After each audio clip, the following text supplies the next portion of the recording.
Hello guys.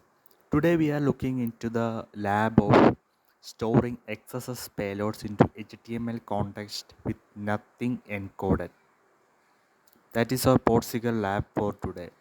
Today we are looking how to store XSS payloads into the HTML context so that it remains persistent every time when someone visits that web page, be it remote or local host. So here we have open the website, the main home page where there is the blog attached over here and the lab is not solved. So here we are checking everything, just a normal website with a normal home page, and we are starting to do the attack. But before the attack, we have to make sure we have done the reconnaissance and after that the enumeration step perfectly.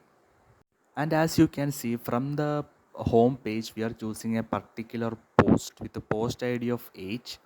Say in the hearing test, here we can see some post, date, the author, everything and all. So we are going to interact with this particular post. And as you can see, this is the comment section where there is we can enter the comment, the name, the email and the website. So if we have to store something on the XSS in the HTML context, it should be loading from the database, that particular web page. So for that we have to input it first, and the input should be done through the input box in the HTML page. Okay, so here we are inputting, it will be stored on the database. From the database it will be fetched and displayed to us next time someone is visiting that particular post comment section details. So first of all, I tried using the lesser than identifier symbol with the test comment, test name, email, website and all.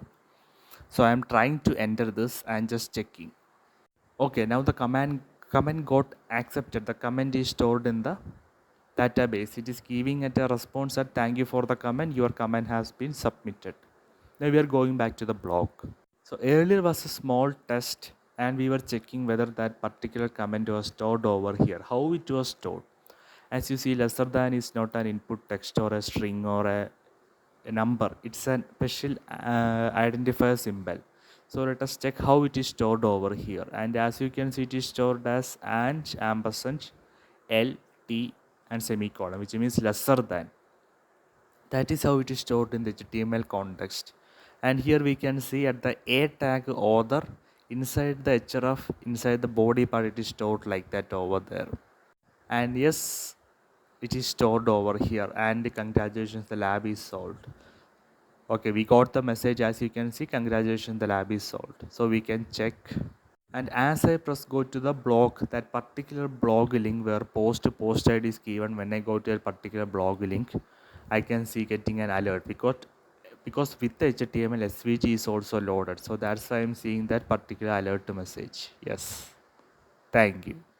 And as you can see, I'm coming back and that particular SVG is stored like that itself, exactly as an another HTML element. You can see over inside the p tag. This is how it is working.